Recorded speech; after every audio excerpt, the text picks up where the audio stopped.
Welcome to At the Ready podcast, where we gear up men to navigate life's battles with purpose. Join us as we arm ourselves with wisdom, faith, and a community of men prepared to walk this life together. Now let's get ready.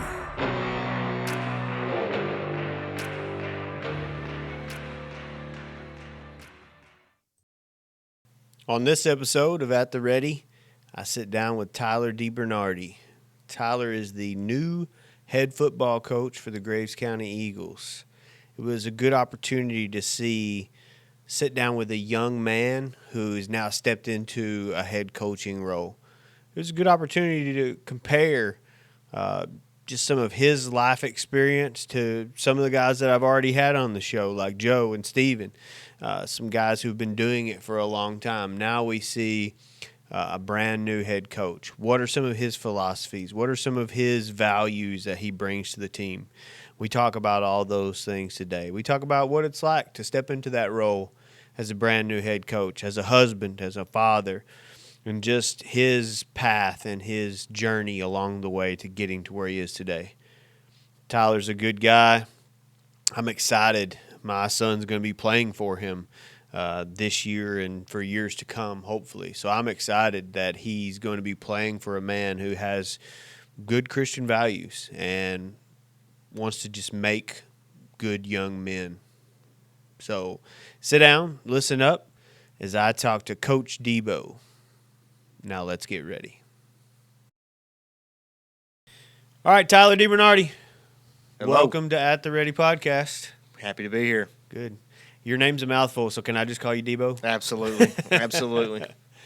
If you're not watching, right, and you're just listening, I am a little bit jealous of you because you have a head full of beautiful hair and I don't have any. That's what everybody keeps telling me. You need to cut it. You need to cut it. And I'm like, guys, it would probably be a crime to get rid of this while I still have it. I was like, if I keep coaching football, I probably will end up losing all of it, or it's at least going to be gray. So I might as well enjoy it while I got it. Yeah, just run that train, ride that train as long as you possibly can because it goes. Mine, I had a good hairline, and then at 30, which I'll be, I'm 38, so at 30, it started retreating quickly. Mm-hmm. And then once I got to the point to where it was like the little unicorn spot out here, and, I was like, it's time to quit fighting. Well, I can say I've been blessed with both of my grandfathers. Yeah.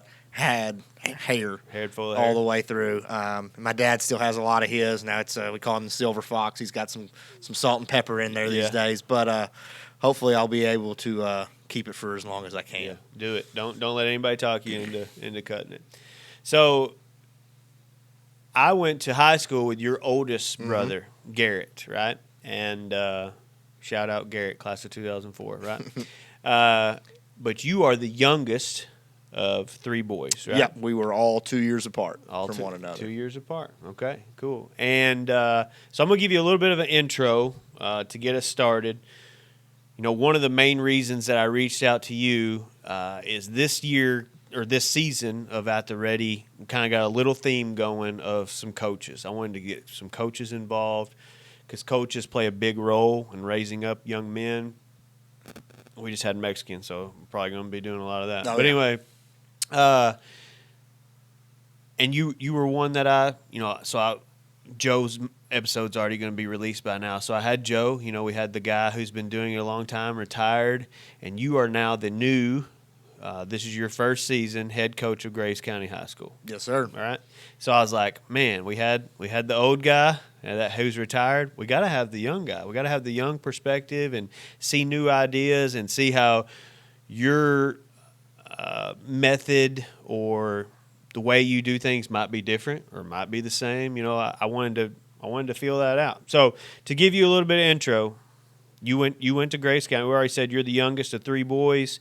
You went to Graves County High School like me. You're a little bit younger. You played wide receiver and DB. Mm-hmm. That's what my kid plays. So I am expecting some favoritism after this for my kid to play on your team. Some of your coaching experience, you played Henry Miss Middle. I have no idea where that is. Henry Moss Middle. Moss, okay. That was when I was in. Yeah. I went to college at Western Kentucky University. Gotcha. And it was a middle school in Bowling Green, which was the feeder school to Warren Central High School, which at that time, my former head coach at Graves County, Mike Rogers, was the head coach at Warren Central. Gotcha. So when I realized I wanted to get into teaching and coaching, he got me set up to go ahead and get my nose wet, I guess, with coaching a little middle school football. Okay. So you did some middle school football, then you went back to Graves for 2 years, then to Tillman for a year, McCracken County for a year. Then recently you've been back at Graves County for the last 7 years, and the last four seasons you've been the defensive coordinator. Yep. And then we went through a couple head coaches right there, boom, boom, boom, and then you got the spot for this year. Yes, sir. And you're a husband. I am. You have a wife. Her name's Natalie. You got a daughter and a son. Yep. Charlie is 4, Charlie K, and then our son, Kason Henry, is 1. Well, congratulations. So busy household these days. Congratulations. You got a lot on your plate.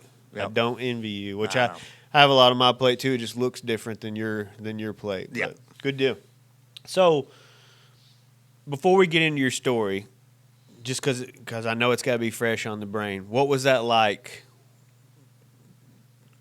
when you applied for that head coaching job? Did you think, like, do I even got a chance? Or was you just like, I'm just going to throw it out there and see if they – Well, with Coach Gregory stepping in under the interim head coach, I kind of felt like I had an opportunity in front of me to potentially be a solid candidate for the head coaching position. Because you're 35, right? Yes, yeah. So kind of young for a high school football head coach. And I, for a while, not a long time, but for the last probably 3 or 4 years after taking over as a defensive coordinator, I knew that I wanted to be a head coach.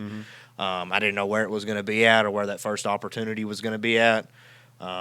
I never was a guy that just blanket applied at anywhere and everywhere. It needed to be a spot that was going to be good for my family, for me professionally moving forward.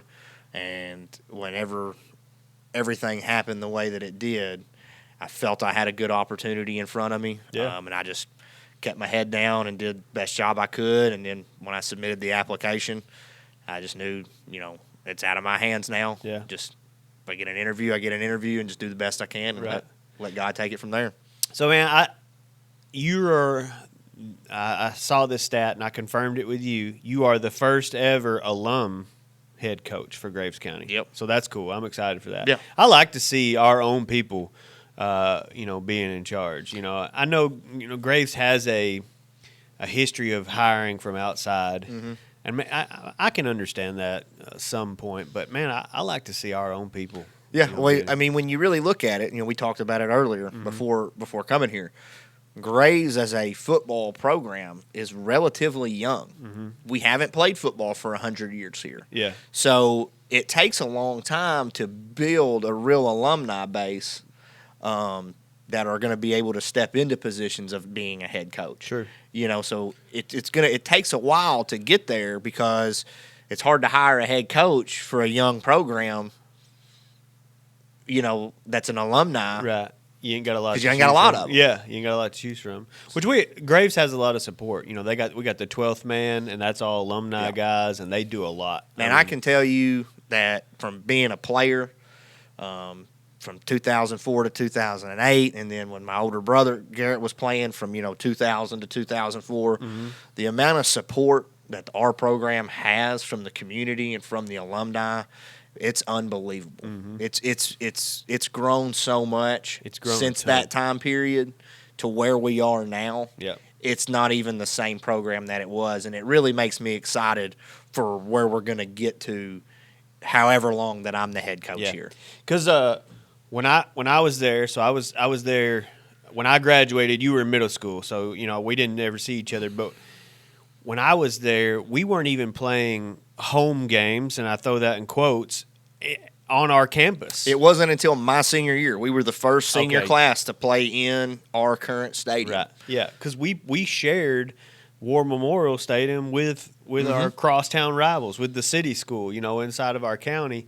And so that never sat well with me, because you go there and it was like, well, it never felt like home. Yeah, exactly. But I had played elementary games from third grade through middle school, through my junior year of high school, and it really never felt like this is my field, this is my stadium. Yep. And then I remember it was the Alliance Bowl was still going on. Our very first game my senior year, we played at home. We played against Fort Campbell, and like just the excitement of I'm going to get to run out onto a field that's got our logo, that's got blue bleachers, that's got Graves County football on the back of the stadium. Like, I'm going to get to play my first game of my senior year in our house, our place now. That's cool. And we ended up winning. That's awesome. It was a track meet. Everybody said back then the wing tee can't score points. I think we scored 51 that night. Nice. It was 51-47, I believe. Oh, wow. Fort Campbell went on to win the state championship that year. Yeah. So their running back actually played in the NFL, Antonio Andrews. Now, he was only a sophomore, and he embarrassed us. We got chewed out pretty good on Sunday at film by Coach Shanks, but we pulled it off. We pulled off the win. They were really good. Yeah, so, I mean, just in the years, since I've been in school, we've gotten a new bleacher stadium. We actually play on our campus. They have an area set aside for tailgating. I mean, Friday nights are a fun and cool thing, Yeah, we've turned into we're a football program now. Yeah. We're not just a school that plays football. Yeah. Graves County is a football program. Yeah, we have everything that you're looking for, from a great atmosphere at the games, and then year in and year out, we're a quality football team. Last season we were 8-4. 8-4, 7-3 in the regular season. Beat several teams that were, ranked in the top 10, either in their class or in our own class. We're able to win our first round playoff game against Greenwood, another very good football program. That were at the time they were ranked in the top 10. So like I just seeing the growth of the program from somebody who's lived here their whole life, of where we were and where we're at now. It's not the same Graves County football program anymore. And I don't even get to see as much of it as you do, obviously, now you being the head coach, but I'm excited for it too. So my oldest son, he's coming in. He's going to be a freshman. He's going to be playing under you this year. I'm excited for that.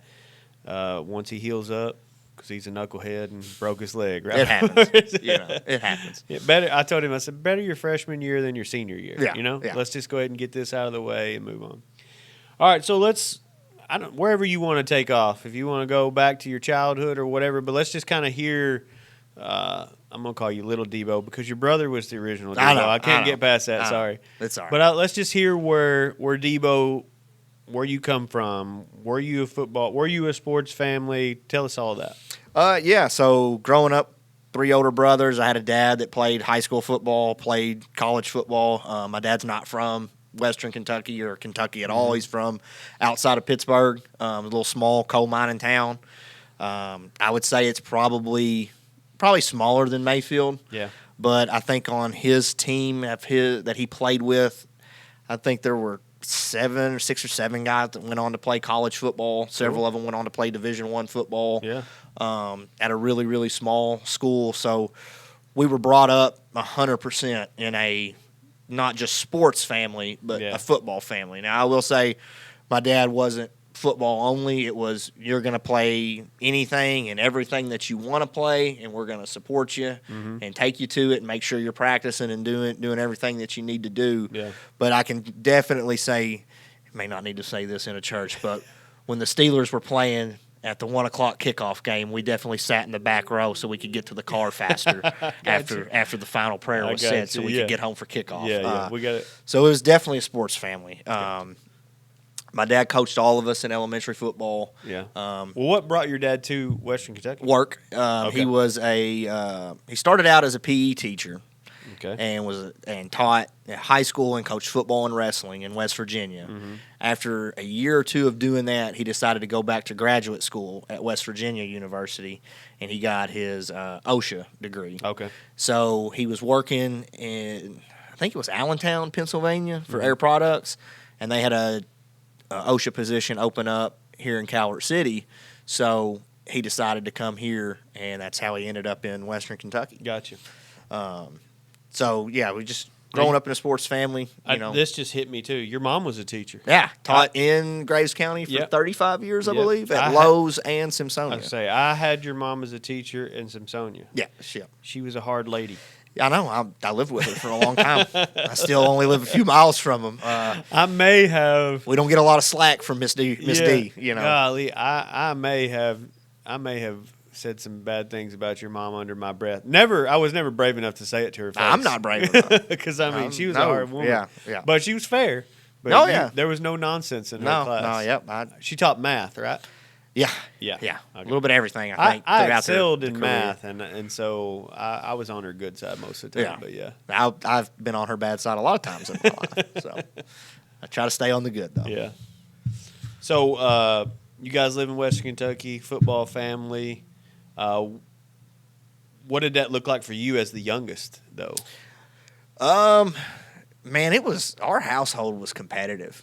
Like in everything and anything. It didn't matter if it was a game that we made up in the basement or playing a pickup game in the driveway of basketball. Yeah. I think we had, at one point, you could see the dirt lines in the front yard from wiffle ball games. Oh, yeah. So with us all being 2 years apart, you constantly somebody had a friend over at the house. Yeah.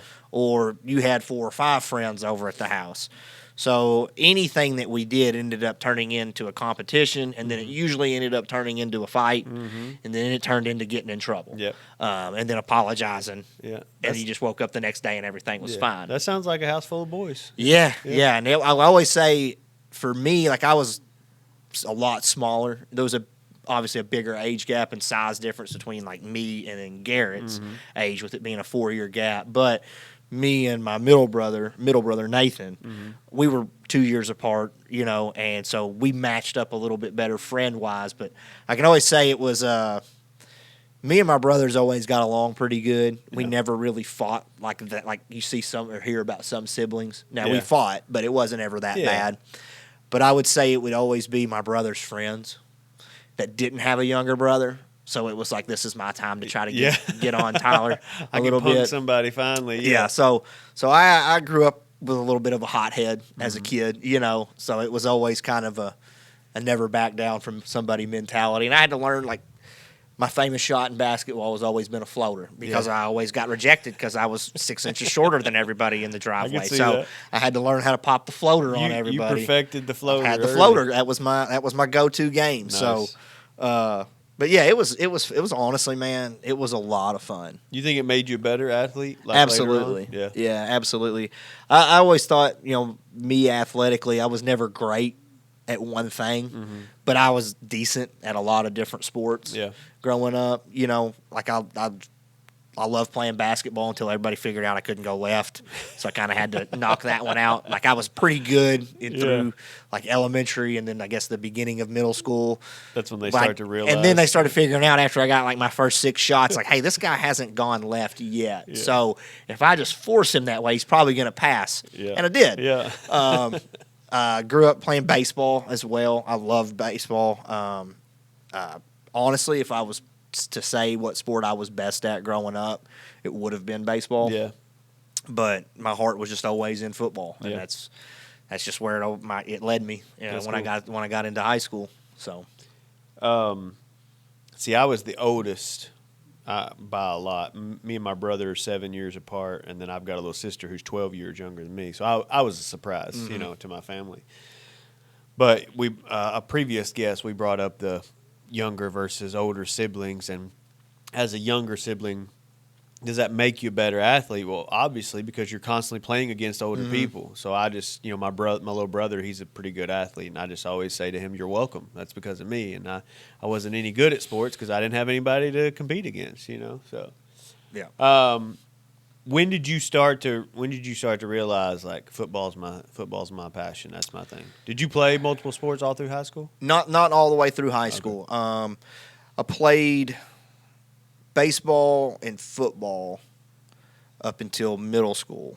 I think I played JV when I was in 8th grade in baseball, and I did my freshman year of football, and I really was contemplating going back and playing baseball, and I don't know. I got to where I was like, you know what? This is really where my heart is. Honestly, I regret not sticking with it. Yeah. That's why I tell kids all the time that play for us, play every single thing that you can because it does make you a better athlete. Okay, so I was going to get into that. I was going to ask you got to play them all because eventually you're going to be like me, and the only thing you can play is golf. Yeah. And golf is extremely hard and very frustrating to hit that little round ball into a cup that's the size of that cup. Yeah. It's frustrating because you think like as an athlete, like, hey, this can't be that bad. Yeah.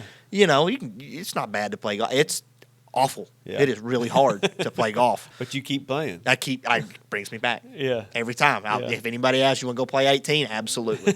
Absolutely. So, as a football head coach, I wanted to ask you that because both of my boys play football and basketball. They really, with just those two sports, that keeps us busy year round. Mm-hmm. The parents who manage to play three, I don't even know how they do it. You know. So I actually made my kid pick two at one point because we were getting to the point where it's like leave basketball practice, go to a baseball game, and I was just like, this is too much, for a kid. It wasn't even fun anymore. So I was like, pick two sports, and that'll keep you busy year round, and that'll keep you well rounded. And so my oldest son, he said, football and basketball. And then I think just by default, my youngest son said, well, that's what I'm going to play too. One time he said, I want to play soccer. And I said, well, soccer season is the same time as football season. He goes, oh, well, never mind. Football was more important, But, yeah, I'm glad to hear you say that because I think that's becoming more popular. For whatever reason, it got a few years ago, it was cool to just specialize in high school, and I thought that was that way when I was in school. Yeah. It was you're not going to be good at one if you're playing two. And it's just like, I think the data has shown that is absolutely not true. Even all the way up to the pro level, you see that. Like I always think of, I think his name was Jimmy Graham, played for the Saints. He was a tight end. Yeah. And he played basketball in college. No, it's like. A lot of people think, like, when they put the statistics out of the guys in the NFL, which you're talking about the top 3% of human athletes in the United States of America. Right. It's an overwhelming majority of those guys all played multiple sports. Yep. And even guys that are playing at the Division I level. Mm-hmm. Very few of those guys in any sport, that's football, baseball, basketball, very few of those guys only played that sport growing up. I watched a dude from Tennessee in the College World Series against Texas A&M does this crazy juke move against the catcher and slides to the inside part of the plate and gets called safe. Turns out the dude was a great high school football player. Oh, yeah. Where do you think he learned how to juke a catcher out? Right. It probably wasn't – I don't think they probably practiced that slide very often. Probably not. So it was just a natural instinct that the guy had from playing multiple sports his entire life. Yeah. The big thing with that is I just think it makes you a more well-rounded athlete. Mm-hmm. Number two, you're constantly competing. You don't have this long lag time that you're not competing. True, yeah. And then getting coached by different people. Oh, yeah. Like I'm going to coach kids different than what somebody who may coach baseball or basketball or track or whatnot. Right. And that's good for kids, I think, to have different styles of coaching in different sports. And then a lot of it, too, is the injury prevention. Mm-hmm. Certain sports, you're going to work certain muscle groups and joints a lot more than you are this other one. Yeah. Well, if you're only playing, let's just say baseball for an example, and you don't ever take any time off to rest your arm to play another sport and you're constantly throwing, you may have some arm trouble. Yeah. Football the same way.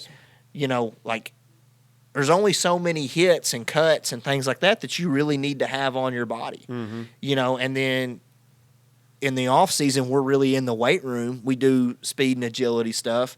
But you know what?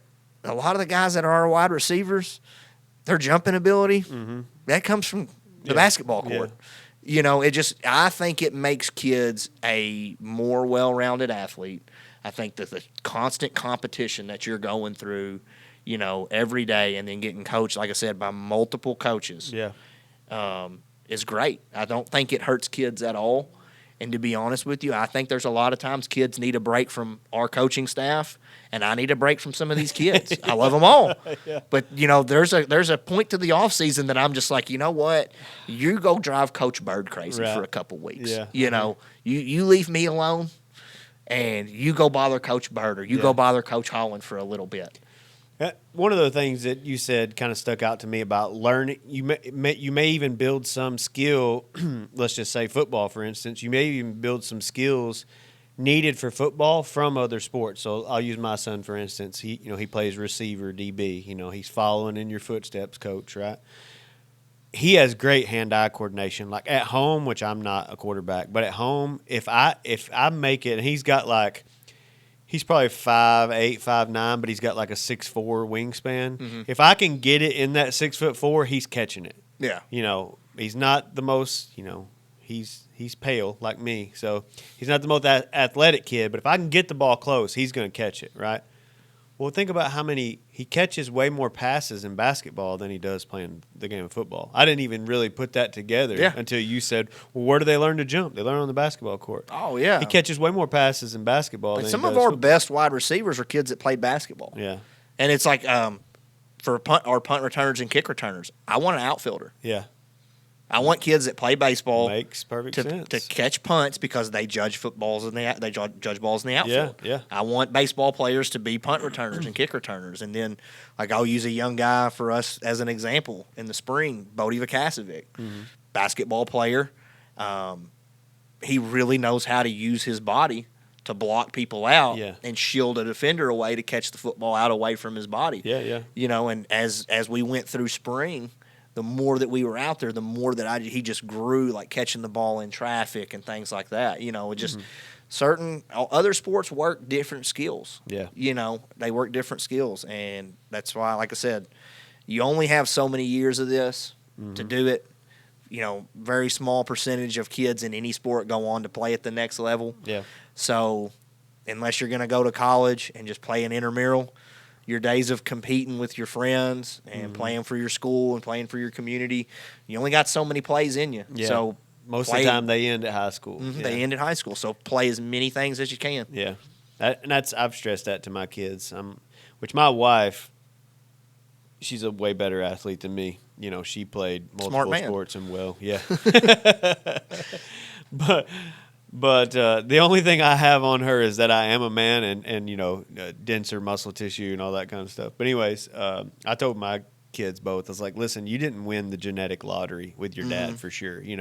I'm average at best all the way around, and I didn't even blossom into the specimen I am now until I was like 20-something years old. So I was like, and a lot of weight room to even get as big as I am. I was like a beanpole in high school. So I told them both, like, you didn't win the genetic lottery, so enjoy what you got now because, you may not get to – I told my son, I said, you're going to have to work your tail off to get to play ball at the next level.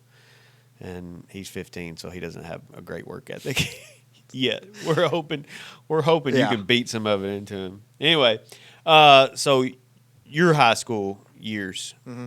So you're just focused on football. What did that look? Were you the star? No. Were you the stud? No. I would say I was a very average high school football player. Okay. Now I had opportunity to play a lot as a sophomore. Mm-hmm. On the offensive side, I was rotating in at wide receiver. I played on, all of our special teams and things like that. Yeah, you're not super tall. I mean, you're about my height. Yeah, I'm 5'11", 6 foot, and then you said beanpole. I think I graduated my senior year at $150, $155. That's about how big I was. So, it was catch the ball and get down, and then go for the shoestrings when you're tackling somebody. So no, I was not a stud. Now I'll say I could have been a lot better. Mm-hmm. As far as an athlete, as far as what I did in the off season in the weight room and things like that, I did not work as hard as what I should have. I can say that with full confidence, mm-hmm. and I've told our players that I was that way as a player, and I have regrets about it. Mm-hmm. I don't want them to have those same regrets that I did. But I just, I was able to play. We played on some really good teams. I think it was Coach Rogers came in my freshman year, He was the youngest head coach, I think, in the state. I think he was like 28 when he took us over. Yeah. And that senior class of guys, he was their fourth head coach in 4 years or 3 years or something like that. They went through a bunch. They went through it. It was a ton. And I just remember that group of guys when I was a freshman. Like I can say they probably weren't very good talent wise, but they were just so hungry to win, and getting to watch them go out on Friday nights. And I mean, like, we were supposed to be terrible. Like, not a lot of high expectations. And in Coach Rogers' first year, winning record, beat Mayfield, beat a lot of teams that we were not supposed to beat. And I watched those guys have a relentless effort to just try to win. And that was something that, while I can say probably didn't work in the off season in the weight room as hard as I should have. I absolutely hated the weight room. I was known for finding the bathroom stall for about 20 minutes to get out of, doing some of the leg exercises I didn't want to do that day. Right. But I can say, like, us as a team from that, after that year going forward with Coach Rogers and that coaching staff, man, like, we had extremely competitive practices. And when we played on Friday nights, I thought we were always a very hard-nosed, disciplined football team. And I think that's something that Graves, we've been able to carry on from those years of, you're going to get a hard-nosed, disciplined team every time you play them. So we're getting off track, but this is a good time to talk about it. Do you feel like Graves, a lot of schools build a reputation of, a certain kind of school.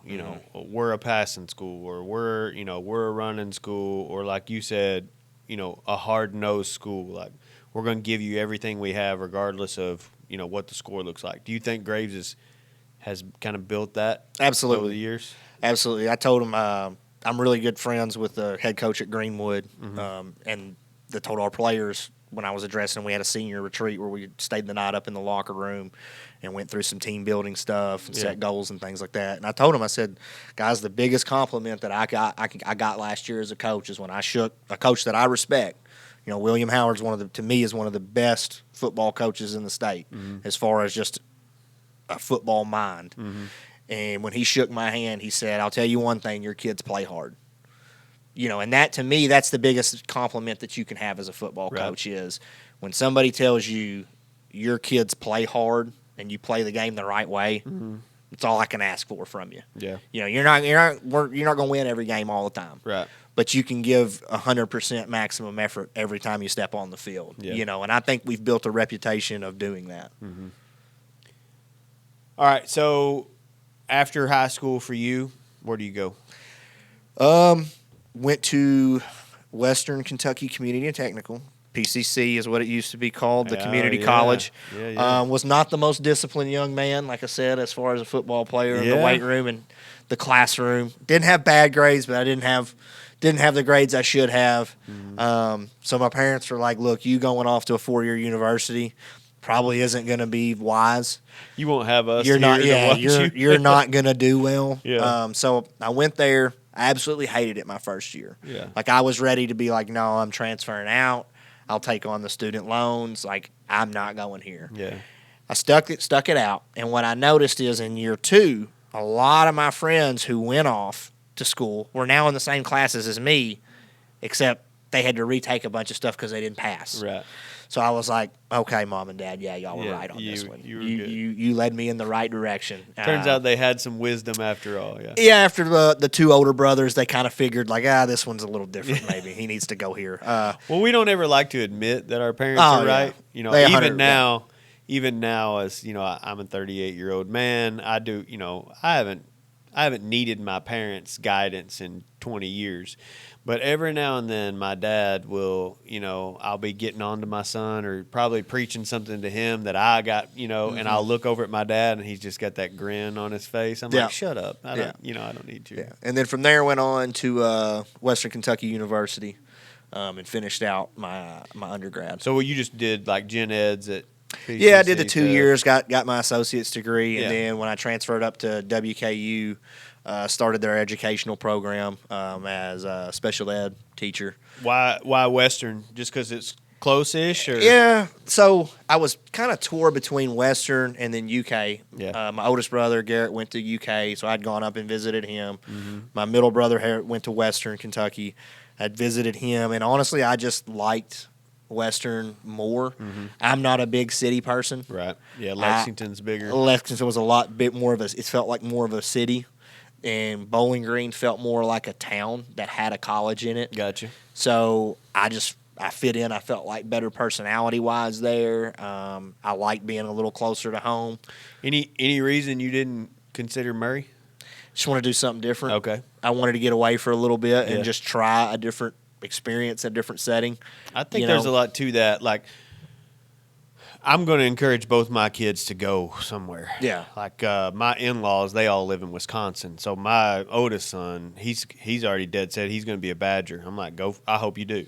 You know, I hope you play football for them. You know, but I think kids need to spread their wings a little bit, and you only went a couple hours away, but it's still that's completely different. Yeah, I mean, what I experienced at Western was, I almost got an opportunity to like a fresh start because there wasn't a lot of people from this area that went to Western. Yeah. Kids either went to Murray or a lot of kids went to UK. Several went to Louisville. They're just for some reason.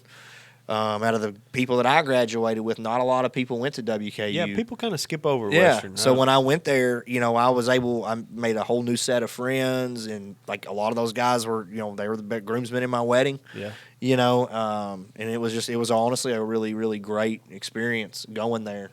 Just a new opportunity to meet people. Because Murray really is almost too close to home. I don't think I would have gotten out of that hometown shell. Like I don't think I would have, because I would have gone there and I would have known tons of people already. When I went to Western, I literally didn't know anybody. I joined a fraternity. I did that, and met like I said, some of the best friends that I have. I did something similar, but I wish I would have done it more. Like, I didn't go to college. I joined the military for college money, and then I never used the college money. But, I went and did some things, but I wish I'd have went further. I wish I'd have just moved off and, you know. But now I'm the same as you. I've got friends from all over the world that I still even keep in contact with, So that's always cool. And I'm going to encourage my kids to do the same. Like, no, sometimes you just got to get out of the shell, man. You got to leave the nest. Yep. And, like, I know I say like it was close to home. I mean, I think after I got up there, I bet I came home 10 times. Oh, yeah. It was Christmas and Thanksgiving. I'd pop in for a couple weekends in the summer. Yeah. But, I lived off campus. I had a job. I worked throughout the summers, so I didn't come home as often as my parents probably would have liked me to. You think that helped you grow up a little bit faster? Yeah, a little bit. Yeah. A little bit. I had to learn how to do some things. I couldn't come home and Yeah. have my mom do my laundry for me every month. Yeah. Yeah, you were far enough away where it wasn't convenient for you to just pop in for the evening. Yeah. Now I will say, and my mom still brings it up on me, when I did come home, I didn't do laundry for like 2 weeks because I knew, like, mom's gonna help me out here. She's gonna take care of me. So I definitely owe her on that regard. But I'd say, as far as the growing up thing, my mom always raised all three of us to know how to do those things. Yeah. Like she made sure we all knew how to cook and clean and do laundry and those things. Like, and there were guys that I went to school with that, like, I think I had to teach them how to turn the stove on and, like, oh, wow. This is how an oven works. You don't put color clothes in with your whites. Yeah. You don't. That's pretty if bad. you don't want it to bleed over, you don't wash it on warm. You wash it on cold. Like, Yeah. they didn't know. And I a lot of times I sat around and I was like, dang. Thanks, Mom. I appreciate that. Yeah, maybe that could be a gift for one of these years. Like, here's all the things you taught me, Mom. I appreciate that. Oh, yeah. Yeah. So when did you decide that, all right, I want to go down the path of coaching? I'd honestly say I really didn't know what I wanted to do when I got out of high school. I had a couple things that I thought, like, I might want to do this. I might want to do that. And then, I grew up, like I said, my mom was a teacher for 35 years in Graves. My aunt, her sister was a teacher. My dad started out as a teacher. It's probably that second year at Paducah, at WKCTC, for community college, that I was like, man, I really think this is what I want to do. I feel like this is where my heart is. So then that's when I went to Western, and I decided, like, yeah, for sure, I want to do education. Right. And then I got in, decided if I'm going to teach, I might as well coach too. Right. And then it just really, I don't know, I just took over. Yeah. Took over my heart, took over what I was passionate about. And I mean, I could say, like, when I hit a few, like, bumps in the road, some hardships, I kind of always would have something that one of my coaches had said to me or done for me that I was just like, okay, now I remember, what the real message of what Coach Shanks was screaming at me. Yeah. With the chewing tobacco flying out of his mouth. Like, now I get what the real message was. It wasn't about football as much as it was about, like, life. Sometimes you just got to be tough. Yep. And I would say my senior year is an experience that I had where I wasn't having a lot of fun playing. We had very high expectations as a senior class, for how good we were supposed to be. And I mean, we still finished the regular season at 7-3 and felt like we failed. Wow. You know what I mean? Like, we didn't do what we were supposed to do. And I was, at one point, I was ready to quit. I went to Coach Fott and told him, like, Coach, I'm ready to be done with this. I don't want to play anymore. Yeah. And he took me down the hallway to Coach Shanks. And Coach Shanks talked to me and gave me a speech I cannot repeat. Might have some profanity in it. Yeah. But I stuck it out and finished out that year. And I go back to a lot of things, just hardships that I may have had, whether it be at work or at home or being a father. And I go back to that conversation that I had with him, like, man, if I would have quit football just because it was getting a little hard and maybe I wasn't as happy as I thought I should have been, how easy would it be to walk out on this? This job's a little hard, I don't like it, I'm just going to walk away. Yeah. Or, kids are rough, son's not sleeping, I'm just going to leave. When you quit one thing, it becomes easy to quit another. I truly believe that. There was a coach I worked under over at McCracken, Sean Jackson. And I thought, because I didn't have a family at this point, I was young, single guy, and no kids. He used to tell the players, if you'll quit on your high school football team, you'll quit on your family, you'll quit on your wife, you'll quit on your jobs. Yeah. It's a contagious habit that you have. And at the time, I was like, man, this guy's crazy. What's he talking about? And then once I got married and then had kids, I was like, you know what? He ain't as crazy as I thought. There's a lot of truth to that statement. Yeah, absolutely. And how, quitting can become a contagious habit. So, well, a lot of times our biggest growth comes in the times where we're stretched or we're tried or we go through trials. That's when we grow the most as men, as individuals, And if you give up or you quit on the little trials, then you can't handle the next thing in life. Well, and you can't handle the next thing. Something that a lot of the kids that I coach today struggle with is they don't understand that sometimes it's okay to fail. It's okay to give something everything that you have and still fail at it. And it doesn't mean that you quit. It just means you find another way to get the job done. Yeah. You got, I've always said a lot of times in football, you learn more about a loss than you do about a win. Yeah. If you're just blowing people out consistently, there's not a lot that you're going to take away from that game. But there's been a lot of times that after we lost the game and we put the film on and we watch it, you see exactly what you've got to do to get better at. It's hard to see where you got to get better in wins. When you win, yeah. When you lose a tough one, you kind of can point out, like, okay, now I know what we got to do this week. I know we got 4 days to get better at this. So how are we going to do it? Yeah. I would go as far as to say, too, you can't build true resilience through victories and wins either. No. Resilience, what is resiliency? It's getting back up after you've been knocked down over and over again. That's just being resilient. And to me, that's what, football more than any other sport, I truly believe this. I'm not knocking any other sports. I love all sports. Mm-hmm. But I think football teaches that to young men more than anything else. Because, number one, like, you know, a stud pitcher or a stud basketball player can go out and they can shut a game down. Mm-hmm. That pitcher can go up and throw a no-hitter, no runs go on the board, and all one dude has to do is cross the plate, and you win the ball game. Right. Basketball, some kid can go out and drop 30, and that's the difference in the ball game. Right. You don't see that in football. No. So you're going to have to be able to get hit over and over and over again, and you're going to have to get up, and you're going to have to keep doing it for 4 quarters. And you've got 10 other guys out there beside you that are going through the same thing as you. Yep.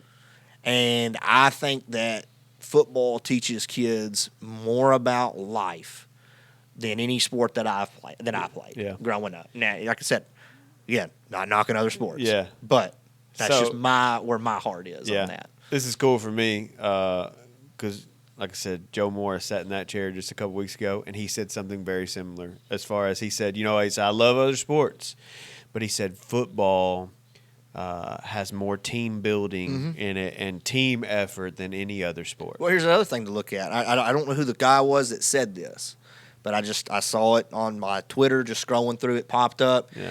And he said, I want you to name another high school sport that gives 88 opportunities to get on the field and impact a game. True. There's not. Yeah. When you go offense, defense, and all special teams, there's 88 opportunities for a young man to get on the field and be a part of a team and have influence in a game, in the outcome of a game. And not even just that. What goes on at practice with the guys that aren't, maybe you're not a starter, but you're on that scout team, and you have just as much of a hand in what goes on Friday night as the guys that are out there starting. Yeah. They may not get in the papers. Right.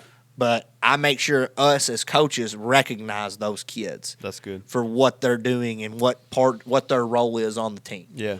And just like your job, the job you got, it may not be the one that you want, but why not be the best at whatever that job is? Mm-hmm.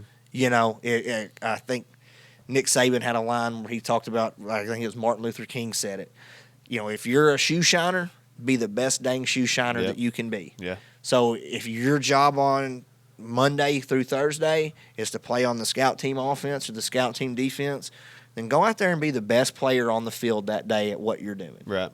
And I think that just it carries over into life. It's another thing that transitions into life. Absolutely. Absolutely it does. One of the things that I've asked some of the other coaches we had on here, we're talking a little bit about effort.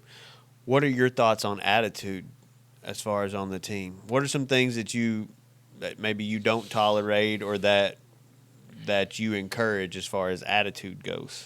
My thing is, with attitude, are you bringing the guys around you down, or are you lifting those guys up? Do you have the mentality of I have to practice football today, or is it I get to practice football today? So I cannot stand bad body language. I can't stand guys being blamers and feeling sorry for themselves. Like this what we're a part of is bigger than just you. Mm-hmm. So when your attitude is negative towards everything, you're not just bringing yourself down. You're bringing down the 2 guys that are beside you. You're bringing down the guys in the locker room beside you. You're bringing down the guys that are in your workout group down as well. And bad attitudes are infectious. Mm-hmm. They're infectious. I'd say besides having bad attitudes, my biggest one is entitlement. Entitlement? Okay. I can't stand entitlement. I'm a big Nick Saban and Kirby Smart person. Kirby Smart's got a saying, at Georgia, we eat off the floor. That's the mentality of entitlement. He calls entitlement a disease that can creep into your locker room. Yeah. So there they are winning national championships and playing in the college playoffs every year. But your mentality when you walk in there is you're going to be willing to eat off that floor because nothing's giving and you have to earn everything. Yeah. So to me, besides attitude, entitlement to me is one of the biggest issues that can hit your football team. Yeah. So this year you're going to be taking over head coach, which you've been the defensive coordinator, so you know all these kids already. It's not like you're walking into a new program. So you're going to be telling your seniors, hey, don't think just because you're a senior that spot's yours. Is that what you're talking about? Absolutely. Same kind of deal, entitlement? Absolutely. Yeah. I told a lot of those guys, I said, look, y'all, I'm not going to beat around, hide it. I think we have a really, really talented upcoming sophomore class. Mm-hmm. And I told them when I got the job and we were hitting the weights, I was like, guys, these young dudes are coming. Mm-hmm. Like, they're coming. I was like, so if y'all aren't bringing it every day in the weight room and you're not bringing it, when we're doing conditioning and we're doing speed training and things like that, I'm like, these young dudes they don't want to hold a clipboard. Yeah. They want to play. And if they're going to work and they're physically ready to do it and they can handle the mental side of learning the playbook, yeah, I have no fear in playing a young guy. I got no fear in it. I remember, I can put that back on when we were in high school. Coach Rogers and that guy, there were several of us in my class when we were sophomores that we were either starting or we were rotating in and getting big minutes. Yeah. In big games. And to me, that's on us as coaches to make sure we get those guys ready. But if you're not willing to come in and go to work every day, somebody's going to take your job. And that's another life lesson. Yeah. If you take it for granted that, I've been here 4 or 5 years, I got seniority, this and that, and here comes some young dude who's talented, smart, has a great work ethic, and willing to outwork you. Why would you've been there 5 years, you're making more money than him, but he's better at the job than you are. Yeah. Well, I'm gonna pay this guy. Yeah. That's just how it is. That's a smart business. That's his business. Yeah. And it's life. Yeah. It's life. So that's all I ask for is bring it every day. Yeah. So walk us through your coaching career. We're already talking. We're talking head coach stuff, but you didn't start out there. No, I started at the bottom, man. I believe every person that wants to coach ball needs to coach middle school ball. Middle school ball? Yep. I did it 1 year, and I said, I ain't doing it. I ain't doing it. But it was awesome. Yeah. Looking back on it, it was awesome. So our middle school football coach, Coach Chambers, great. I love him. I love him so much. One of the best middle school staffs that I think you're going to find in the entire state. Of course. And it's made up of a bunch of guys who played at Grace. Yeah. That's what I love. That's cool. Those guys on that staff, most of them played together in high school. They're now coaching and teaching together. They do a phenomenal job. Yeah.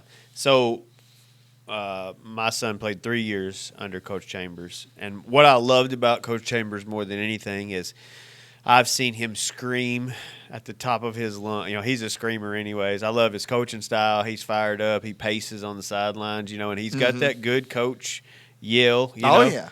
And excellent calves too. If you ever he does have check out the Folger cans. I don't even know what he does to get them. It's just genetics. Man. Some people just got it. I keep mine covered up I got for a legs. reason. I got chicken legs. But I would love him. He would just scream and yell at my son. And then later, maybe a couple plays later, he's got him pulled aside. And I know because I asked my son later, what was Coach saying to you? And he's explaining, hey, I love you. Sorry, I was excited. This is what you did wrong. Do better, And then he'd go back out there. He was exemplary coach, and that's got to be a hard age because you got puberty in those years. Oh, yeah. Hormones are crazy in those years. Well, and then you got to think about it. When you're in 7th grade, you're going from playing at your elementary school with your friends that you've known since you've been in school with since kindergarten. Yep.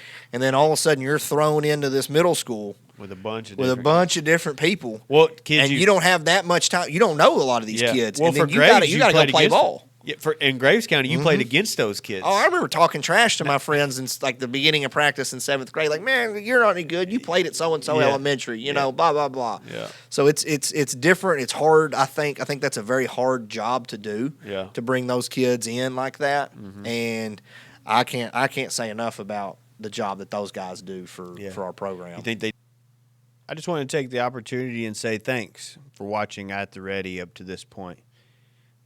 If you like the content that we have to share, just take the time to like, share, subscribe. Go and leave us a positive 5-star review on wherever you're watching this. Apple Podcasts is a big one. so we can just spread the word of At the Ready and continue to reach more people with our content. So thank you so much for supporting the show and watching. Now let's get back to the show.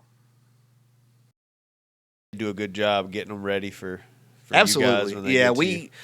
I don't know when this exactly started, but those guys run the exact same offense and the exact same defense that we run at the high school. Yeah, that's good. So it's a smooth transition for those kids when they come over to the high school and start playing for us. There's not a steep learning curve for them. Now, obviously, the speed of the game gets a lot faster. The size of people is much different. But there's not a huge schematic learning curve for those kids. And like you said, Trey gets excited. He's going to get on them. Yeah. I know those kids when they come up, they're not going to be shocked when they get chewed a little bit in practice because it's just like, oh well, Coach Chambers did that. yeah. And I think that's an important part of the game. You take a kid who's never been, unfortunately, fatherless homes are more and more prevalent. So you take a kid who doesn't have that fatherly role and they never get yelled at, and then they get to adulthood and they get in a job and they do poorly and then they get yelled at and they cry. That boss is going to be like, what the heck? What are you? Yeah. So it's good. That kind of discipline, that kind of corrective criticism, sometimes in an aggressive way, it does nothing but build them up. No, but I don't think that can be the only way that you address kids. It's not the only way, yeah. I'm always, I'm going to get on you and I'm going to coach you hard, but I'm also going to pull you to the side and I'm going to talk to you and I'm going to make sure that you understand, don't just always listen to the bark. Yeah. Listen to the message. Know that I care about you. And as again, going back to what one of my Coach Shanks used to tell us, don't get nervous when we're coaching you hard. Get nervous when we stop. Yeah. Get nervous when we stop. But now the best part about Coach Shanks was it didn't matter if you were an all-state player or you were the fifth-string guy that was never going to come off the sideline. Everybody got coached the same. Yeah. I never saw him in 4 years of high school ever give up on coaching a kid. And that's something that I've always tried to take with me. Yeah. So you're saying when you stop, that's almost to the point where the coach is like, well, I can't coach this kid. Or it's a waste of time. If a coach is coaching you hard, it means they see something in you. Right. They see something in you. And it may not be that they see something that's going to help them win on a Friday night, but maybe they see that there's something more to you than what you see. Yeah. So they want to push you to be better. I struggled to see that when I was in high school. I thought they're yelling at me because they don't like me. They're yelling at me because they want to pick on me. And it wasn't until I was ready to hang it up and quit until I had that conversation with Coach Fight and Coach Shanks that I realized, man, you know what? Most of this is my fault. It's not their fault. Yeah. Most of this is on me. And it wasn't until I got in college at Western and Coach Rogers was coaching at Warren Central that I actually saw him out one night. And I went up to him and I honestly apologized. I said, Coach, I want to tell you I'm sorry for how I was when I was in high school. I was a very frustrating kid to coach, and y'all never gave up on me. And I just thanked him for what he did. Yeah. So. I think that's good to do because different people pour into you, as you grow up. And that was one of the main reasons to have coaches onto the pod, right? My show was about making better men. And coaches, man, they got a huge role in that a lot of times. Yeah. I go back to thinking about who the most influential people in my life besides, my dad, my grandfathers, my mom. It's the coaches that I played for in high school. Yeah. Those are the people who probably had as big of an impact on me as anybody. So that's why I always say playing sports in high school or just doing any kind of extracurricular in high school and being part of a group, part of a team is important for your development. So you coached a little bit of middle school. You didn't like that. You get into high school from there? Yeah, I graduated from Western, was able to get hired at Graves, teaching special education. I was taught and coached at Graves for 2 years. It was kind of a blessing and a curse because those 2 years that I was at Graves, we got to the regional championship. We were, 10-win season. Got to the third round, first time in school history. My first year. Year 2, we go to the state championship. What was that the year that they had the stud running back? We had a lot of studs those years, but yes, we had Cody Crider. That's the one I was thinking. And then, Heath Wiggins, and then the year before, Peyton Puckett at quarterback. Several, Jake Williams at receiver. We had a lot of really, really good players. Yeah. So those first 2 years, man, we were 21 wins and only a handful of losses or whatever. Regional championship, state championship. I was like, God dang, this is easy, man. This ain't so bad of a gig, right. And then reality sets in, of how hard it is to get to those levels and to play at that level. So what are you coaching? What are your specific roles during those seasons? Whatever everybody else told me to do. Okay. You were the low man? First year, I was the guy. I sat in the back. I took notes. I listened and learned as much as I could. Anything that needed to be done, I did it without having to be asked to. I just did it. Yeah. So you didn't come in with any kind of entitlement, like, "Hey, I'm an alum, man. I'm here." No, I didn't. No. I was told that by people like, "This is how you need to handle your first year." Blah blah blah. Cool. And then second year, I think my hard work got noticed by Coach Gregory. Yeah. And he started giving me some more things to do and let me get more hands-on with the DBs and the wide receivers and stuff like that. Cool. And then after that, at Graves, those 2 years, I had an opportunity to go coach with Coach Rogers at Paducah Tillman. And just, I wanted to get out of the comfort zone and go do something different, coach somewhere different, see a different way of doing things. So I was there for a year. Moved from coaching like DBs and wide receivers to coaching linebackers. Still coach wide receivers on offense, but I moved to coaching our linebackers and kind of handling the run game, coordination and stuff like that. And then he ended up resigning after that year, and I had an opportunity to go over to McCracken to coach there again under another head coach, completely different style. Yeah. New defense, totally different offense. While it was a stressful period in my life because I was kind of changing a lot of jobs and then learning, these new schemes, like looking back on it during that span of time, I probably learned more about football as far as the game is played. And then I learned more about the kind of coach that I wanted to be from working under, at that point, 4 different head coaches, I guess, from the middle school I was at Moss, to Coach Rogers, Coach Gregory, and then Coach Jackson. Yeah. Kind of learned a lot about who I wanted to be as a coach and who I didn't want to be as a coach. Yeah, because you're getting a lot of different examples. Yeah. Again, I'm not saying that loyalty is a bad thing, but coaching under different people, learning different schemes, seeing different ways of how to do stuff, it helped me grow as a coach. Yeah. And made me a lot of who I am.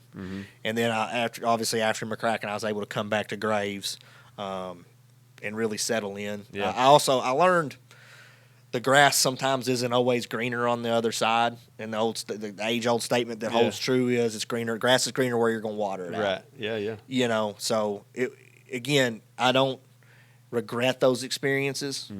They were good for me. Got me out of my comfort zone.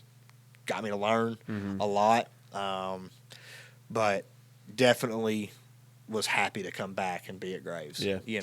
So this is pretty cool to see. Like, I've already had a couple Mayfield guys on here. They kind of, they get in the program and then they kind of stay. Like, they've had the same head coach for the last 25 years. Of course, they have a successful program, so they kind of have that mentality: if it ain't broke, don't fix it. Yeah. But now to see you've went and experienced a bunch of different styles of coaching.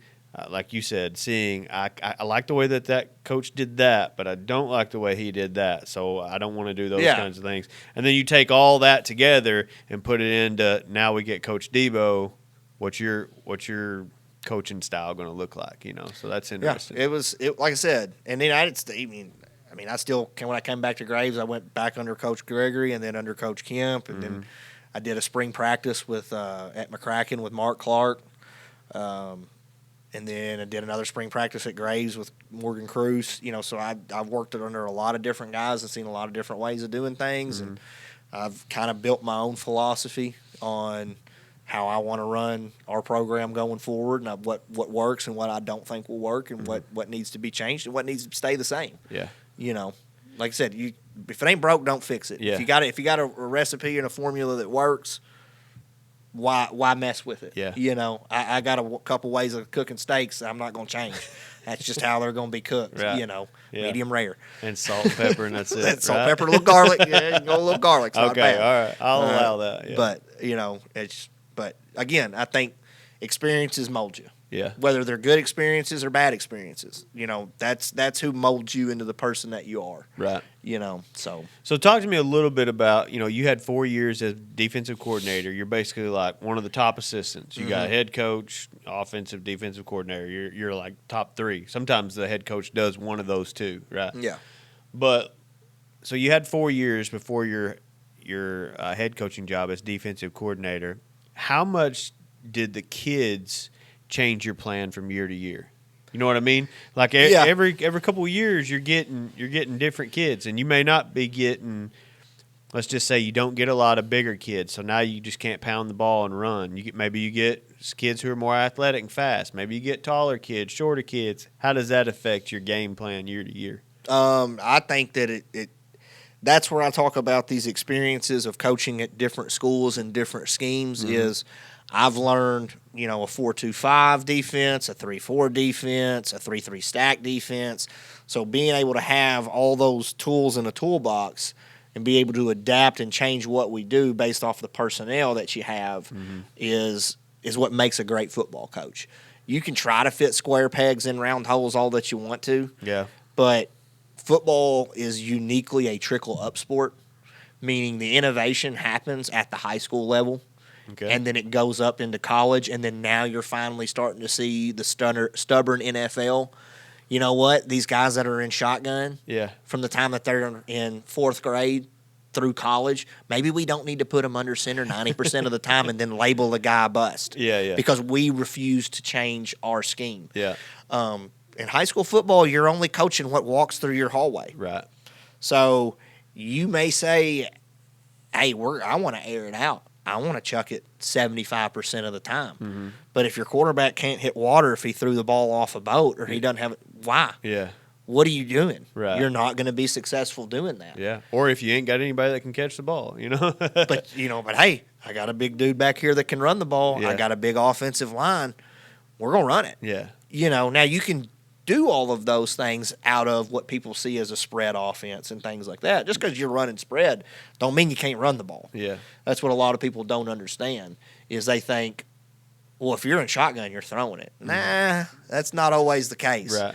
But I think if you don't have the ability to adapt your scheme to fit your kids, you're not going to be successful. Now your standards don't adapt and they don't adjust. They don't change. Yeah. Your expectations don't change. How you prepare, how you perform at practice, your off-season stuff, that doesn't change. Yeah. But you schematically, you have to change what you're doing to fit your kids. Yeah. That's where my knowledge of the game of football ends. Like, I love the game of football. I love to watch it.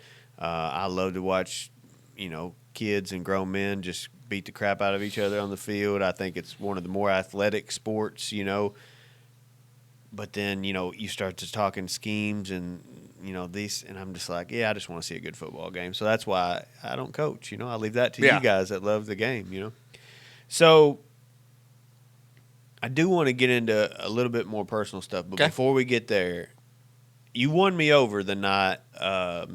We had like a meet the coach. You got the head coaching job, and you had a little you pulled us all into the library, and there was way more people than needed to be in that library, but that's okay. But then you kind of gave a speech of like, hey, this is who I am. This is what our program is going to look like moving forward. Give me just like a Cliff Notes version of that. Like, what's your philosophy as head coach of the team moving forward?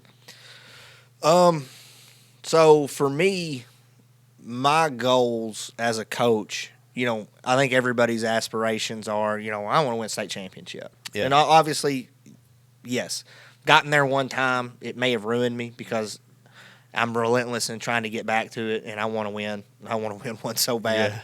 Yeah. But my goals as a head coach is I want to be able to take that team that I have every year, because it changes every year. You got new ones coming in, you got older guys leaving. Yeah. My goal as the head coach is, can I get this group of kids to be the best versions of themselves that we can possibly be? Mm-hmm. That may be a 4-win season. Yeah. But you know what? If those 4 wins was the best that we are, then so be it. We may be a 15-0 season. And if that's the best version of that team that we could be, then I can live with that. So my goals as a head coach is, number one, yes, I'm there to win games. Mm-hmm. If we don't win games, I'm not the head coach. Right. But I want to have the same type of impact on those young men that my head coaches had on me. Mm-hmm. I want them to be able to reflect on something that happened to them in high school, like their coach getting on them when they're going through a tough time in their life. Yeah. Like, I got a 1-year-old right now. He ain't sleeping too good. He's got like 4 teeth coming in. Mm-hmm. I when I'm up at 2 a.m. rocking that kid, every now and then that speech from Coach Shanks and that statement from Coach Jackson of, if you're willing to quit on this high school sport that you think is tough at that time, it's easy to quit on your family. I want kids to have that type of experience with me as their head coach, and with the assistant coaches. A head coach is only as good as the guys that he's got around him. Yeah. I want my players to have that same experience when they're older, as young adults, and then as men in the workforce, as husbands and as fathers. Mm-hmm. I want them to be able to take things that we taught them beyond what the football field is of X's and O's. Yeah. You did an interview with a local newspaper, and I thought this was good. I was going to read it on the show. You said, I was asked in my interview when you sat down for the head coaching job why I wanted to be the head coach of Graves County. My answer was I wanted to be able to have the impact on the student athletes in my community in the same way that my coaches had on me, essentially what you just said. I did not want the title of head coach just to say I'm a head coach. I believe coaching high school sports is the same as teaching. It's not a job, it's a calling. I like that. It was very good. I was very impressed by that when I read it. I think that's big, and like you said, you're in a sense helping to raise up our future young men, that will be in the workforce with us and standing next to, that we'll run into at Walmart, in the store. Maybe some men that'll be fighting for our freedom one day. You never know where some of these kids are going to end up. Maybe some of these kids serving as leaders for our country one day, right? You never know the impact that you may have on them. What about your coaching staff? Coach Morris said something that I've never really thought of a couple weeks ago. He said, I'm not only coaching these kids, I'm coaching my staff too. So you're a pretty young head coach. I'm sure. Do you have any assistants older than you? Oh yeah, I played for Coach Fight. Yeah, so, I played for Coach Fight. What does that look like for you? Is that? I'll be honest. The timing of getting named the head coach, I was able to have a full spring practice. I was able to bring in the offensive coordinator that I've hired for him to go through spring practice with us as well. So for me, a lot of times you go through spring, if you don't have a lot of turnover, you're just kind of getting the kids and breaking up the monotony of the off-season weight room and getting the kids out there and getting some fresh air, throwing the ball around, doing some things. You walk away from it and you're like, I don't know how much better we got out there, but the kids, it was good for the kids. It was good for us as coaches to break up the routine. For me, this year for spring was really important, just to, I guess, get more practice in what my new role and job was. So, I love coaching kids. I love being hands-on with it. I just love teaching the game of football. Now stepping into the head coaching role, I kind of realized I can't coach individual groups like I have. Yeah. I can be there. Mm-hmm. I'm still going to handle coaching the corners because that's my baby. Yeah. You know, I'm still coaching the corners. I'm still going to have my hand involved in a lot of the stuff that we do offensively and defensively. But he's exactly right. You're not just coaching kids anymore. You're now coaching your coaching staff on how you want your expectations for how practice is supposed to be run, your expectations on how we're going to treat our players, and then not necessarily just that, how are we going to treat each other in the office? There's coaching high school football. I hired a young first year guy, and he played college football at Campbellsville. And when I sat down, I talked to him. I said, "Why do you want to do this?" I said, "Because I'm gonna be honest with you. This is not glamorous. Yeah, this is not a pretty job. Right. We got polos on and khaki pants and shorts on Fridays. Yeah, but Monday through Thursday, man, we're grinding long hours in the heat. We're filling up water bottles. You're taking kids home. You're buying kids meals sometimes that may not get food that night. Right. This isn't all glamorous. It's not all glitz and glam. Why do you want to do this?" And he responded with a very similar answer to what I had, of why I wanted to be a head coach. And I was like, okay, at that time, I was like, I don't know how much you really know about football, but I know your heart's in the right place, and I can work with you. I can teach you football. I can work with you on that, and I feel like that's what we've been able to put together as a staff. That's good. Is honestly a lot of guys that not just love football, but they love working with kids and coaching kids and teaching kids. I feel really, really good about the guys that I've got on our staff going forward. That's good. If I'm being honest, that's a little bit of a selfish question because my kid's going to play for you, for the next 4 years, hopefully. And I'm just thinking parents in general. You're a parent now too. I mean, your kid's not that old yet, but you're a parent now too. In a sense, I'm giving my son to you for probably 20 plus hours a week. Yeah. And he's good. Yes, he's learning and playing the game of football, but he's also learning some life lessons from you and all your coaches. Mm-hmm. So to me, it makes me feel better of, hey, I got coaches who care about my child, not just winning a football game. Well, and I'll tell you, I feel extremely blessed of the guys, it's me and then 8 other assistants. Everybody on staff works in the school system. Yeah, that's good. Only one coach works in the middle school. The other 7 guys are in that high school building every day with our kids. Yeah. So we're not just able to build relationships and have an impact on them on the football field. We can have an impact on them in the classroom, in the hallways, and model the appropriate behavior of how you handle yourself, not just at practice, but every single day in your profession. Like I said, football is pennies on the hour. Mm-hmm. We all pay our mortgage by what we do in the classroom. Right. If you're not getting it done in the classroom, you're probably not going to be coaching on the football field.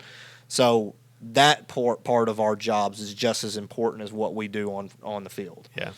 I'm not going to put your business out there, but when I kind of Googled, what is a high school head football coach made? And when I seen, what the extra money was, I was like, that probably ain't worth it. If you break it down to the hours you put in, I'm like, man, I think it was Steven, Coach Hatchell, broke it down one time, and it come down to pennies on the hour. Mm-hmm. When you go through, football season isn't just August to whenever you play your final game. Right.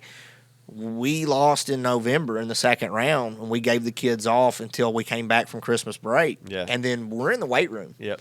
We're rolling. Mm-hmm. So you're really working from January through spring, and then June you're still doing workouts in the summertime, and then we're starting back July 10th. Mm-hmm. You got the time that you lose till Christmas break, and then you got your 2-week dead period, and then you're in it again. The rest of the time you're either in the weight room or you're doing some workouts or something. It's which I'm good with that because to me it keeps the kids out of trouble, it keeps them busy, keeps them active. Yeah. Yep. So at what point does Debo become Mr. and Mrs. Debo? When I got married? Yeah. That's the point now. I hope she don't listen to this. 'Cause I go back. We've been married 6 years. Okay, so I'd come back to Graves. I'd been back at Graves for 1 year. Where'd you meet her at? From a coworker at Graves. Oh, okay. We dated on and off again a little bit because I don't want to settle down in this and that. Yeah. And then I wised up and realized it's a keeper. Oh yeah, man. Yeah. My wife's awesome. Yeah. I say that, and I'm not just saying that because we're on here. I can't do my job and do what I'm doing without somebody like her. Mm-hmm. I'll say it, being married to a coach takes a very special person. I would probably agree with that. It takes a very special person, and she has to be as all in on what I'm doing as I am to allow me to do that. Yeah. I think she sees the bigger picture in what we do as coaches. She definitely, while we were dating, saw what we have to do and understood. Kind of she knew what she was getting into before marriage. Yeah. But I think she sees that what we do as coaches, if you do it the right way, you're going to have a bigger impact on more people. And the sacrifice and the time and everything is worth it. Which her being a teacher herself, she definitely understands that this isn't a job. It's something that you're called to do. Mm-hmm. And there's a lot of people who just get up and go to work because they got to go to work. I can say that I'm blessed and I get up and go do a job that I'm passionate about. Yeah. You feel like you're making a difference? I found something that makes me feel good about what I'm doing. And that's a big thing too. We talked at supper before here. I have a good job as in stability and financially. I make great money for this area. Every Thursday there's going to be a paycheck there. And it's a good, stable job, but it ain't the most fulfilling job. I'm a maintenance man at a chemical plant. I don't wake up every day like, yes, I can't wait to just work on that electrical problem. I can't wait to change out a motor in 110-degree motor control centers, right? So that's why I pursue for fulfillment, and purpose in other things, right? I'm a leader of my church. I started a podcast because I feel like everyone has a calling on their life. Mm-hmm. I'm happy for you that you get to fulfill that calling through your occupation too. Now a lot of people tell me that we're crazy because my occupation is literally in the hands of 15 to 18-year-old kids. Yeah. But I love it. Yeah. I love what I do. I love the kids I coach. I love it's something we're all wired different to do this. I love the grind of football. I love seeing the light bulb click on in a kid and a kid start believing in themselves and buy into the process of what a football team is. Mm-hmm. When you see it, man, there's not a better feeling. You feel like I'm here doing what I'm supposed to do. Yeah. Like when we had our leadership retreat, we had some really hard I had some really hard conversations with our seniors. And that's part of it. If you can't look in the mirror and admit your own faults, you're never going to grow. And we had some kids really open up and start taking responsibility for some of their shortcomings as a young man, as a teammate. And I walked away from that feeling like, man, I saw some true growth out of these kids. Yeah. And there's just not a better feeling than that to me. And that's a very big age that, so you're talking to juniors fixing to be seniors, right? So you're looking at 17, 18-year-old young men. Mentally they're still kids, but at the same time, within the next year to 2 years, society is expecting them to be adults. Yeah. Just step into adulthood like that. We, in a sense, we kind of do kids a disservice a little bit of, when they graduate high school, we're like, all right, here's your big boy pants. Yeah. Well, welcome to adulthood. Some kids are thrown into that, with no kind of transitionary period. I'm not saying every kid, in college they get a little grace and they get to kind of grow up, or hopefully their parents are preparing them, or coaches in your case. Well, that's where I think that, I tell our kids, like, I love you differently than your parents love you. Yeah. And I would say most parents, I know I don't want my kids to want for anything. Mm-hmm. I want my kids to have the same upbringing that I had. Yeah. I don't want them to see them struggle and this and that. But without struggle, you don't get growth. That's right. So, like, I love you in a way that I need to see you struggle. Mm-hmm. I need to see how far you can be pushed to what your breaking point is, mm-hmm. so that then we can build you back up. Mm-hmm.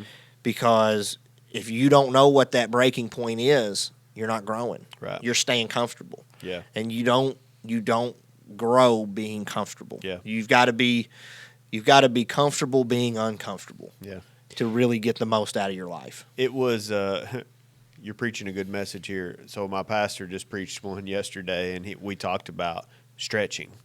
If you look at like a rubber band, the illustration he used was a rubber band, right? If you take a rubber band and you just put it in the palm of your hand, it's not doing anything. It's not even fulfilling its purpose, right? A rubber band is only useful if it's stretched. But a lot of times, as individuals, and especially the age that you're coaching, you stretch them a little bit, just a tiny bit, and they're like, ow, that hurts. Mm-hmm. But really their potential to stretch is like this much, mm-hmm. Way bigger. And you said, I've got to push these kids all the way until even maybe they break with the idea or thought of, now I'm going to build you back up, mm-hmm. right? Yeah. And my pastor just preached that message from the pulpit yesterday. And the exact same thing. We have to be stretched for growth. It's just part of life. Yeah, you can't keep doing the same things and expect different results sometimes. Yeah. You've got to do things differently. Yeah. You've got to try new things. You got to fail, to know like, okay, we don't go down that road. Mm-hmm. We're going to go this way now. Yeah. So that's my biggest message to our kids is we've got to get our mentality mm-hmm. to the point of you don't think you can go any further, but you got to try. Yeah. We got to push it to that. Right. To get to where we want to get to. Yeah. So, just kind of starting to wrap this thing up. Now, a big thing that's changed for you in the last 4 years, defensive coordinator, you held that for 4 years, now a head coaching role. But another big thing that's happened for you is being a father. Mm-hmm. How has that changed just your life in general, but even as far as like how has that impacted your coaching? So becoming a dad was the greatest. Like I thought coaching a state championship game, but that was great. Yeah. But man, when our daughter was born, I was like, this is the best thing that's mm-hmm. ever happened. Yeah. And then I quickly realized this is the most difficult thing that's mm-hmm. ever happened. So there's nothing more than that, besides football. Football, but being a dad is the most important yeah. thing to me. I absolutely love it. I tell our players, it's easy to make kids. It's hard to raise them. Yeah. Absolutely. You can make a bunch of babies, but being what I consider a good dad mm-hmm. is very difficult. Yeah. Isn't it crazy? I try and explain. So I teach young adults Bible study. So I'm like an 18 to 20. I can't even do high school age. Like mm-hmm. I can't deal with attitude. I've got a high school age kid, and I thump him every chance I get. So I teach 18 to 25. That's kind of the age group that I focus on outside of just men. But I try and tell those people. I got a couple. She may be having the baby right now. I got a couple. They're very young, 21, 22 in my group, and she's pregnant. And I was kind of telling Chalk, the dad, I was like, I can't describe to you the love that you're going to feel for this child. You'll just have to see, because it's one of those things that you quickly realize as you're holding this this child that this is someone I would die for. And probably somebody I'd kill for too, mm-hmm. And they do, especially in those first 5 years, they don't do anything for you. Yeah, like it's not a quid pro quo. It's not like I'm going to love you and I'm going to get something in return. Because if we're being honest, those first few years, they're selfish, and there's never a time you're talking about your son teething. Yeah. Is there ever a time where your son's like, Dad, my teeth hurt, but go ahead and get a full night's rest, and then you can. Yeah, I'll suck this one up for you, Dad. Like, I got you and Mom tonight. Like, no, it's not happening. It's not ever happening. And I would honestly say, man, that like becoming a dad has made me a better coach. Mm-hmm. Because number one, I wasn't efficient with my time because I had tons of time. Yep. Even before you had kids, your wife understood. Yeah. It's watch film before going to bed, this and that. And it's something that I've struggled with, even over the last 4 years since our first kid was born. Of shutting it off. Mm-hmm. It's hard to shut it off and come home, and now I'm not Coach Debo anymore. I'm Dad. Mm-hmm. And during season, I'm not home a lot. Is not home as early as what I would like to be. Right. So that time when I am at home, I've got to be the best father to my 2 kids and the best husband to my wife that I can be. Yeah. Like, I'm not too proud to say that, like, I do dishes. I clean the house. Mm-hmm. Because 5 nights a week during football season, my wife she's on her own with them. So, like, I might be exhausted from practice and come home and she's cooked dinner. She's not doing the dishes that night. Yeah. I'm doing the dishes. Mm-hmm. I'm going to help give kids baths. I'm going to put one of the 2 to bed, because she's making sacrifices for me to do what I love. Mm-hmm. So I've got to show her that same respect, and I owe it to my kids. There's a lot of times I spend time with other people's kids more than I spend with my own. Yeah. So like, I've just set rules on Saturday. I don't do football on Saturday. I watch a lot of football. Yeah. But I don't do football when my kids are awake. Now, when they go to bed, if there's something I need to get on there and do, or I'll get up early Saturday morning and do some things before they get up. But when they're up, I'm not doing football then. Yeah. And I think that's probably the biggest struggle that I think all men kind of face. I heard a guy say it. I can't quote who he is or anything, but he said it's a position that a man will always struggle to get right. Is if I give my family more time, we're not going to have more money. Mm-hmm. But if I give you more money, then now we don't have more time. Right. So it's hard to get that correct in your life. Mm-hmm. And it's something that I struggle with right now, of getting that part right and making sure everything stays good at home. Because I've seen there's a lot of coaches out there that have had several divorces and things like that. And I just know that this job it'll never take over what needs to be going on in my home. Yeah.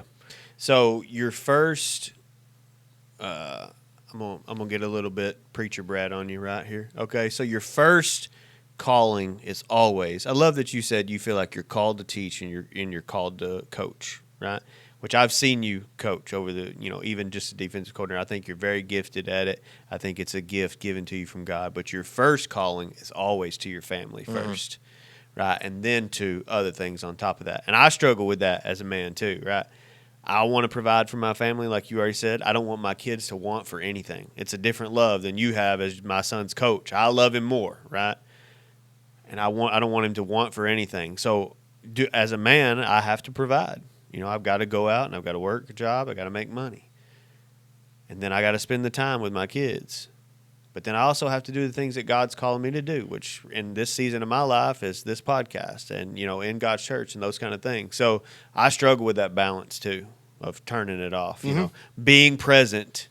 I talked with Stephen about this. There's a difference between being present, right? Present, and your presence being there. Yeah. Because he said, there's a lot of times as a coach, I'm there in the room physically, but I'm checked out mentally. Yeah. So, hey, I'm present, but I'm not there. And there's a difference. And those are the hard things for us to do. Yeah, and, that's something that you can't fake. Oh, no. Your kids, maybe not when they're real little, but when they get older, they know. Yeah. And it's another thing that, it relates to it directly back to coaching ball. Mm-hmm. If you're not invested in what's going on, you're not going to fake it to those players. Right. they know. They know if you're all in, or they know if you're just out there to hopefully put a headset on and blow a whistle. Mm-hmm. They know the difference in who's there for them and who's there all in, bought in, trying to win ball games, and who's not. Your kids and your wife know the same thing. My wife's on me all the time. I admit it. I got a bad problem with my cell phone. Mm-hmm. It's a way for me to wind down. Yep. I don't look at crazy things on the internet, but typically when I'm on my phone, I'm looking up some football things or whatever, and she's on me about it. And it's something that's stepping into the head coaching role. My phone rings a heck of a lot more than it did when I was the defensive coordinator. Yeah. I may have been calling some of the guys on the defensive side of the ball about an idea that popped in my head. Well, now I'm on the other end of that. I'm getting the text messages, the phone calls from people in the community, boosters, alumni, things like that. So finding the balance of all of that is very difficult. Yeah. And I feel like, I'm going to have to set even stricter boundaries on, okay, when I come home from this time to this time, my cell phone goes in the room. Yeah. And that's not a bad thing. I'm not going to look at it. I'm not going, you know what I mean? Yeah. I'm home with my kids and my wife, and I'm shutting this part of my life down. And it's something that I'm going to have to it's going to be a challenge this year. It's going to be an adjustment for me. Yeah. But I'm one of those type of guys. I'm a yes man. And in the past couple years, so I'm not that much older than you, but a little bit older than you, kids a little older than you. Trust me, the time goes fast. Mm-hmm. Like your kids are 4 and 1 now. Oh, I'm like, and you're gonna blink twice, and you're gonna be like, my son's. I could potentially be coaching my son soon. You know what I mean? The fact that I know that my daughter's got one more year at daycare. Mm-hmm. Yes, I'm not having to pay for 2, but at the same time, it's like you're gonna go into kindergarten. Mm-hmm. Like, it has gone by fast. I literally feel like I was just holding her in the hospital the other day. Facebook memories are like the worst thing. They're like the best and worst thing ever, because I'll be like, oh, look at Evan, who's my oldest son, who will be 16 in a couple months. Yep. I'm like, oh, man. Look at my wife. I'm like, you remember when he was this big? And then he walks through the house wearing my shoes. Yep. I'm like, gosh, dang. Yeah, that's the one thing everybody told me. It goes by fast. Yep. It goes, and I'm like, I see what I was like, first I was like, what are you talking about? Yeah. But they're right. The days are long, but the years are fast. Yeah. That's what somebody I worked that's a great. When I went to Vanderbilt, I was a young guy, brand new kids, in my early 20s, and I had an old man, tell me that. Shout out Eddie, I hadn't heard that one. That's good. Yep. He said around here, because we work 12-hour shifts, he said, son, around here, the days are long, but the years are fast. And he was right. Yeah. I mean, now I've been there 13 years, and I can remember the first day I got there. I was like, wow, where did the time go? Yep. That's crazy.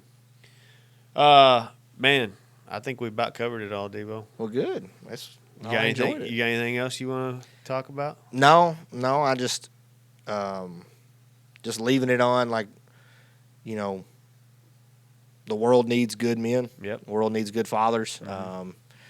I believe that what we do as coaches, and even, females that are coaching high school sports, young ladies that are playing sports, like, we have a tremendous impact on, a lot of kids. Like, you can reach a lot of kids in the classroom, but I can reach a lot of kids on that in between those lines on the football field. Yeah.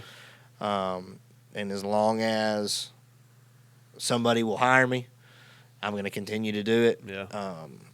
I love what I do. I love working with the young people in our community, and I just feel like, this is what I've been called to do, and try to do the best that I can to be, a good role model for these young men, and hopefully they learn a little bit about football and a lot about how to be a good human. Yeah. So. I would encourage, my whole deal with starting this podcast was to reach people in our region. So I'm going to encourage people listening that, that live or your kids go to Graves County school system. They've gotten to hear, hey, this is the kind of coaching staff we're going to have. And so I'm going to encourage everybody to support you guys. Come to the games. I appreciate it. We need it. Do all that stuff. Buy the fruit. Right? That's strawberries and peaches, baby. If you're listening, buy strawberries and peaches every year. No matter what, buy strawberries and peaches. I know just a funny story. you hadn't much more and gotten this role as head coach, and I showed up to pick up the strawberries, and you looked stressed to the max. And I was like, "How you liking that head coaching job?" You said, "I don't like this part of it." Oh man, that's the big adjustment, man. Yeah. Life was a lot easier when all I had to do was come up with a defensive game plan and what we were going to practice on, week to week. And now it's like, all right, there's a lot more to that. I used to just have to carry the strawberries. Yeah. Now I'm having to count up the strawberries and place the order for the strawberries. Yeah. But like I said, man, I've got an awesome coaching staff. I've got an amazing gridiron club that helps take a lot of weight off of my shoulders. Mm-hmm. The support from the community with some of the advertising around the stadium and things, and man, it's a blessing. Like there's a lot of places that don't have it as good as we do, and the way our community supports our student athletes, man, I mean it's awesome. It's great. It's great to see. Well, my kid's hurt, so hopefully he gets to be playing some games by the end of this season. But I'm excited for this season. I'm excited to see you step into the head coaching role, hopefully for many years to come. As long as they'll have me. Yeah.